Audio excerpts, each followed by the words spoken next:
Bon, aujourd'hui nous sommes le 20 septembre et je dois partager ce qui s'est passé quand j'ai posé au Créateur l'une des questions les plus profondes qui m'ait jamais tourmenté. Comment découvrir le secret des 72 noms de Dieu dans la Kabbale? Ce qu'il m'a révélé n'a pas été une réponse, mais une expérience qui a démantelé de fond en comble ma compréhension humaine de la Kabbale. Je n'avais pas prévu d'écrire, je n'avais pas prévu de parler. Je voulais juste comprendre. Et pourtant, voici ce que j'ai vécu. Je me suis assis, tard, dans ce silence épais où chaque pensée devient audible. J'ai dit simplement « Dis-moi la vérité, pas celle qui rassure, mais celle qui transforme. » Rien. Puis un souffle, puis une présence. Pas une voix, une clarté. Elle s'est déposée comme une lumière sous la peau et j'ai perçu, non pas avec les yeux, mais avec cette partie de l'âme qui sait avant de formuler. Le monde n'était plus un volume de pierre, le monde était pensée vivante, des marées d'intelligence, des champs subtils qui observent et répondent.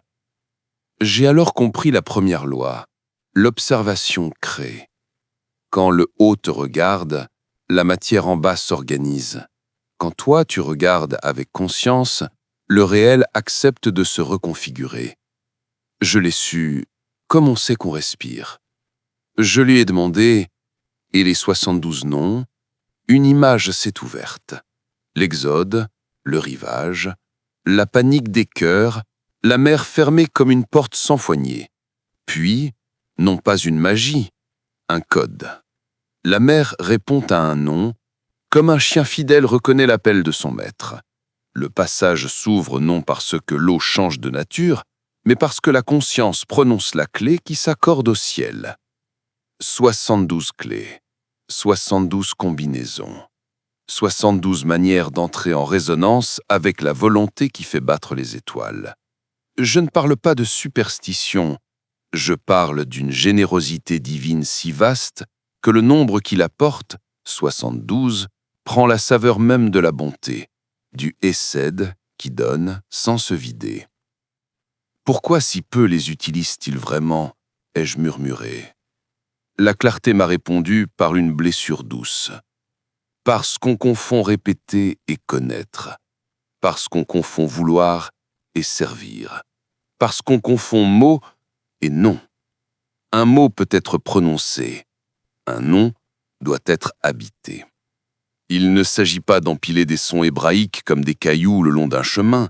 Il s'agit de remonter le fleuve de la conscience jusqu'à la source, de telle sorte que lorsque le nom est dit, c'est le nom qui te dit. Alors, oui, la mer s'ouvre, mais d'abord c'est toi qui t'ouvres. Je me suis souvenu d'une leçon qui m'avait autrefois agacé. L'homme a été façonné au 6e jour, les astres au 4e. Qu'est-ce que cela implique? Que je n'ai pas été créé pour subir les horloges du ciel, mais pour les gouverner par la conscience. Quand j'ignore les clés, je deviens marionnette. Quand je les apprends, je redeviens roi, non pas sur les autres, mais sur moi-même, ce royaume intérieur où naissent tous les événements. Quand je prononce un nom, je ne le lance plus comme un caillou dans la nuit, je le dépose comme une graine dans une terre préparée. Je laisse la pluie l'imbiber, le soleil l'appeler, et surtout, je me tiens éveillé, car la conscience est l'ouïe visible qui fait lever la tige. Un jour, c'était hier ou il y a des années, je ne sais plus, j'ai senti l'invitation à aller plus loin, nommer les forces par leur vraie appellation, celles qui gouvernent tel couloir de la peur, telle chambre secrète de la mémoire, tel verrou dans l'économie de l'âme. On ne dialogue pas avec l'ombre en général, on la désigne. Alors, elle écoute. Alors, elle cède. Je me suis préparé. J'ai su que la suite demanderait un courage différent. Non plus être ébloui, mais obéissant. Quelques jours après ma première méditation avec le premier nom, j'ai ressenti un appel. Pas un ordre, pas une contrainte, une invitation à déposer quelque chose qui me pesait et que je n'étais pas certain de vouloir lâcher. Ce n'était pas un objet, ni même une habitude, c'était une identité. Le ciel me montrait que je ne pouvais pas continuer le voyage en portant l'ancien costume. Je devais accepter d'être dépouillé, et pas partiellement, complètement. J'ai résisté, j'ai eu peur. Si je laissais mourir cette image de moi, qui resterait? J'ai entendu la réponse avant même de finir la question. Resteras-tu toi, mais sans les chaînes? Ce fut un combat silencieux, une nuit entière sans sommeil, une lutte entre l'ego qui voulait négocier et l'âme qui voulait s'abandonner. À l'aube, j'ai dit oui. Pas un oui triomphal, un oui tremblant, mais total. Un conflit ancien que j'espérais enterrer est revenu frapper à ma porte. J'ai failli réagir comme avant. Colère, justification, peur. Mais quelque chose en moi a dit « Observe ». Alors j'ai respiré. J'ai observé sans juger. Et dans cette observation, la scène a changé. L'autre a cessé d'être un adversaire. Il est devenu un miroir. J'ai vu ma propre ombre. J'ai vu le fil qui reliait ce conflit à mes anciennes prières non exaucées. Et j'ai compris que le ciel m'offrait une chance de dissoudre la racine. Ce soir-là, j'ai médité sur un autre nom, celui qui apaise les conflits en les élevant dans un plan où la violence se dissout. J'ai senti une douceur descendre comme une pluie fine.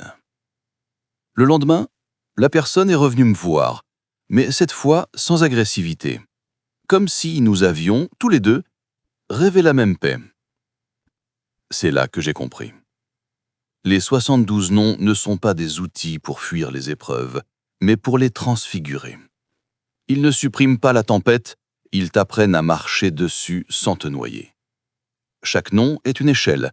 Chaque échelle est une invitation à monter plus haut, même quand tu préférerais rester au sol. Je t'avais prévenu, la troisième clé n'était pas pour les cœurs tièdes. Ce n'était plus un simple apprentissage, c'était une confrontation. Cela a commencé par un rêve. Un rêve si vif que je me suis réveillé avec le cœur battant. J'étais dans un couloir sans fin entouré de portes fermées. Chaque porte portait un symbole que je ne connaissais pas, sauf une. Celle-là brillait avec les 3 lettres du nom suivant. J'ai tendu la main. Au moment que j'ai touché la poignée, j'ai ressenti une peur primitive, celle de perdre tout contrôle. Je me suis réveillé en sueur. Toute la journée, la sensation m'a hanté. J'ai compris que la peur était l'épreuve. Si je reculais, j'allais rester prisonnier de ces portes toute ma vie. Alors, au coucher du soleil, j'ai osé. Je me suis assis.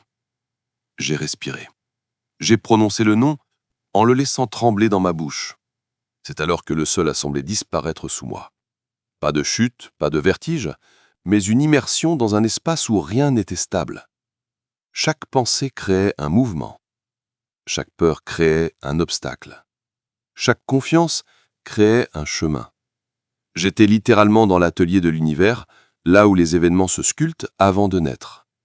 Et là, j'ai vu la vérité la plus dure.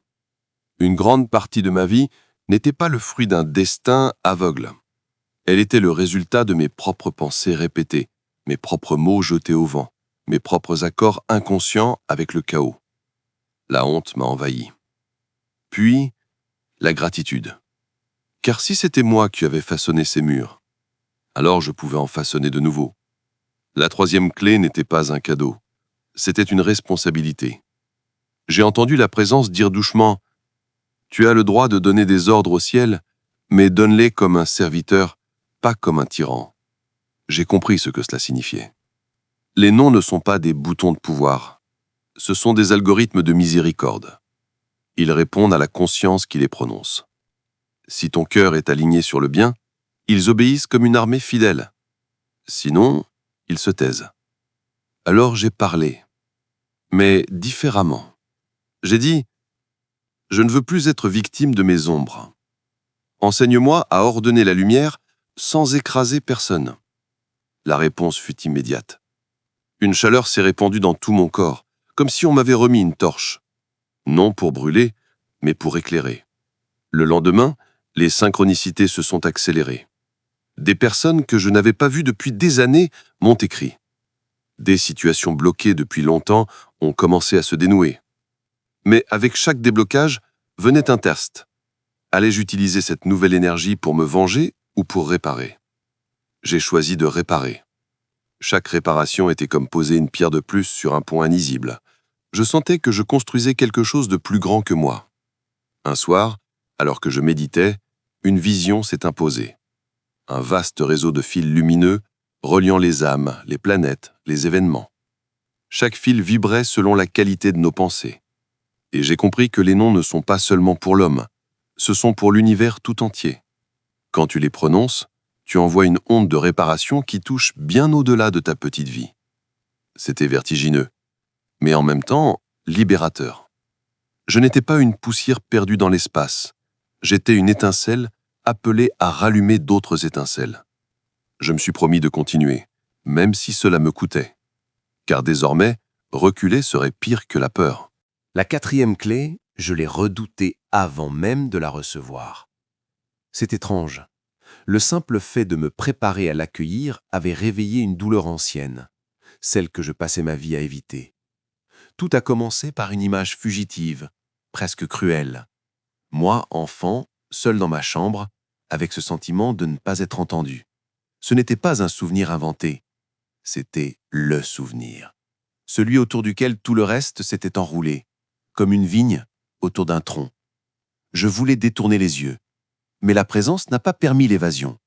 Elle m'a soufflé « C'est ici que tout commence ». J'ai respiré profondément. Le quatrième nom m'attendait. Je le connaissais de mémoire, mais cette fois, il n'était pas un mot, c'était une porte qui me ramenait à cet enfant. Je l'ai prononcé doucement, une fois, 2 fois. À la 3e, j'ai senti une vague me traverser, et j'ai pleuré comme je n'avais pas pleuré depuis des années. Ce n'était pas de la douleur seulement. C'était comme si cet enfant en moi sortait enfin de l'ombre pour me dire « Je suis toujours là, j'attends que tu m'écoutes ». Alors, je me suis assis à côté de lui, intérieurement, et j'ai dit « Je t'entends ». Et j'ai senti une guérison commencer. Pas spectaculaire, pas immédiate, mais réelle.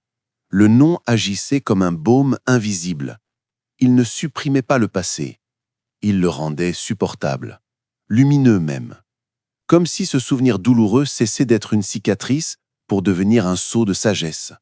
Je compris alors que ce nom avait pour fonction de réconcilier ce qui avait été brisé, de me ramener à moi-même, pièce par pièce.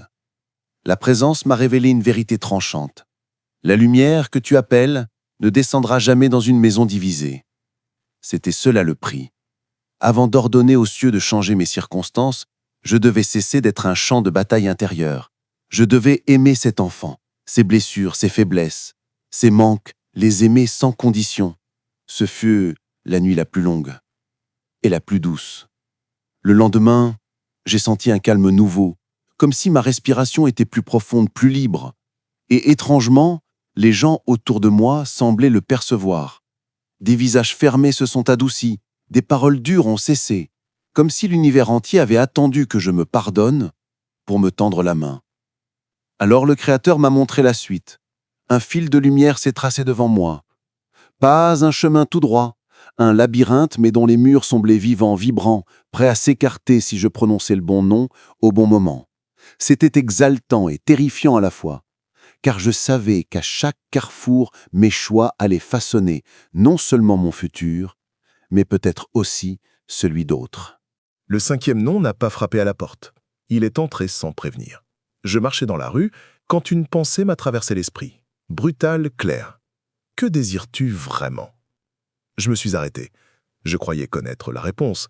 Santé, paix, prospérité. Mais au fond de moi, une voix plus sincère a dit autre chose. Pas un caprice, pas un besoin matériel. Un désir brut que je n'avais jamais osé formuler, même pas dans mes prières. Ce désir était pur, mais pas encore limpide. Il était mélangé à mes blessures, à mes peurs, à mes ambitions. C'est là que j'ai compris la fonction du 5e nom. Purifier le désir avant qu'il ne prenne chair. Car tout désir est une graine. Si la graine est contaminée, le fruit portera l'amertume de cette contamination. Avant d'oser demander au ciel, Il fallait que je lave mon propre cœur. Alors, ce soir-là, j'ai fait ce que je n'avais jamais fait. J'ai écrit noir sur blanc tout ce que je croyais vouloir. Puis j'ai lu chaque mot à voix haute et j'ai demandé: est-ce bien pour le bien? Est-ce pour servir? Ou pour combler un vide? Beaucoup de mes désirs se sont effacés sous mes yeux comme de la craie sous la pluie. D'autres sont restés, brillants et simples. C'est à ce moment-là que j'ai prononcé le 5e nom. Pas avec empressement, pas comme un ordre, plutôt comme on confie un secret précieux à quelqu'un de confiance. Et j'ai ressenti quelque chose d'inédit, comme si une partie de l'univers m'écoutait avec une attention absolue. Pas pour juger, pour répondre. Les jours suivants, des occasions surgirent. Pas des miracles tapacheux, mais des portes exactes menant dans la direction de ce désir purifié. Chaque fois que j'en franchissais une, un test m'attendait. Veux-tu toujours cela, même si cela te coûte? J'ai découvert que chaque bénédiction a un poids, un prix, pas un châtiment, un engagement. Car recevoir sans être prêt peut être plus destructeur que rester dans le manque. Une nuit, j'ai compris que ce nom ne sert pas seulement à demander, mais aussi à refuser. Refuser ce qui ne me correspond plus, refuser ce qui me détourne de l'essentiel, refuser même les cadeaux qui me ramèneraient à mes anciens schémas. Et ce fut libérateur.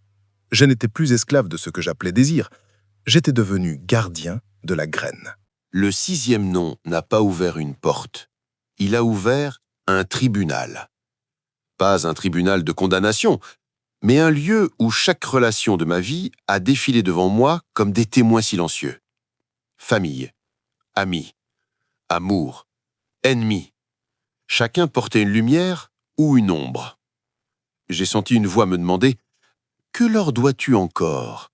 Que te doivent-ils » Et là, tout est remonté.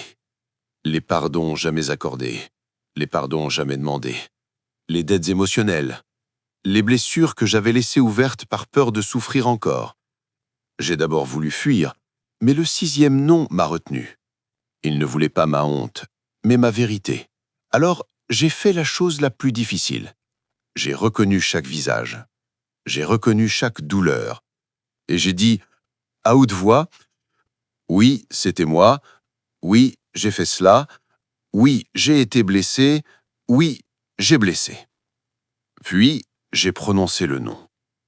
Une fois. 2 fois. À la 3e, j'ai senti comme un souffle chaud qui balaya la salle invisible où j'étais. Les visages se sont adoucis. Certains se sont inclinés et se sont retirés. D'autres se sont approchés, non plus comme accusateurs, mais comme alliés. J'ai compris que pardonner ne signifiait pas excuser. Cela signifiait libérer la chaîne qui nous liait dans une douleur répétitive. Cette nuit-là, j'ai écrit des lettres. Certaines que j'ai envoyées, d'autres que j'ai brûlées, car certaines personnes n'étaient plus là pour les lire, mais le ciel, lui, peut entendre ce que nous brûlons avec sincérité. J'ai ressenti une légèreté physique, comme si mon corps s'était délesté de plusieurs kilos. J'ai dormi profondément, pour la première fois depuis des mois. Le lendemain, j'ai eu un signe inattendu. Un message d'une personne avec qui je n'avais pas parlé depuis des années. Un simple mot: pardon. Je n'avais rien demandé à cette personne, mais le nom avait ouvert un passage des 2 côtés. C'est cela que j'ai compris. Les noms ne réparent pas seulement ma vie, ils restaurent le tissage entier du réseau des âmes.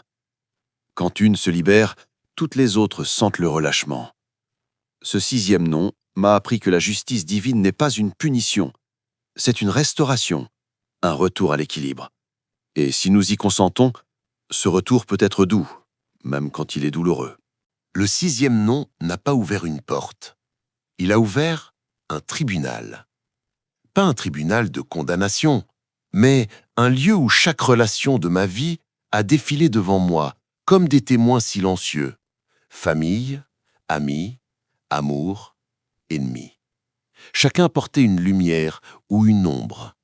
J'ai senti une voix me demander: « Que leur dois-tu encore? Que te doivent-ils » Et là, tout est remonté. Les pardons jamais accordés, les pardons jamais demandés, les dettes émotionnelles, les blessures que j'avais laissées ouvertes par peur de souffrir encore. J'ai d'abord voulu fuir, mais le 6e nom m'a retenu. Il ne voulait pas ma honte, mais ma vérité. Alors, j'ai fait la chose la plus difficile.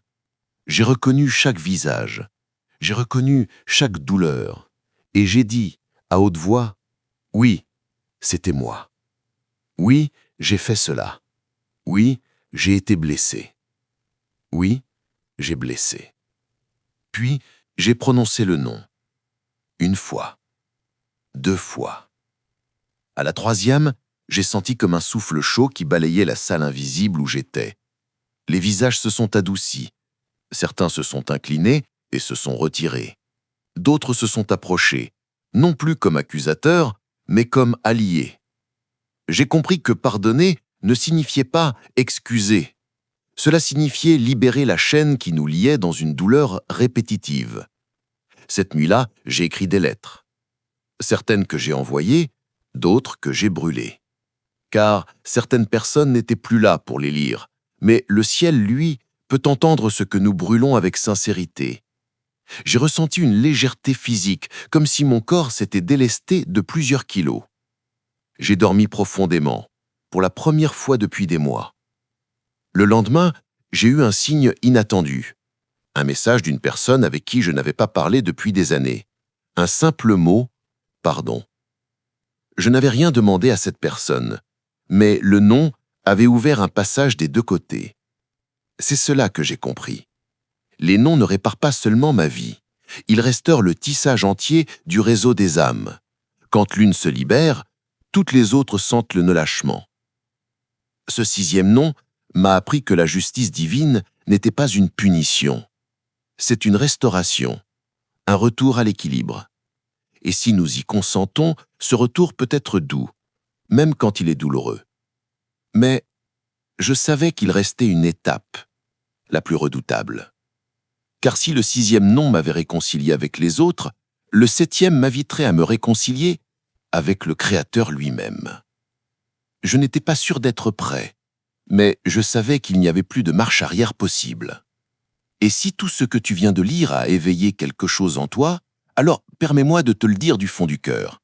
Si cela t'a touché, il me ferait honneur que tu t'abonnes pour continuer à recevoir ces témoignages personnels, ces réflexions profondes et ces expériences mystiques inspirées de la Kabbale et de mes dialogues directs avec le Créateur. Et, s'il te plaît, partage-moi ton ressenti dans les commentaires. Dis-moi ce que cela a fait naître en toi. Ton histoire compte et j'aimerais vraiment l'entendre.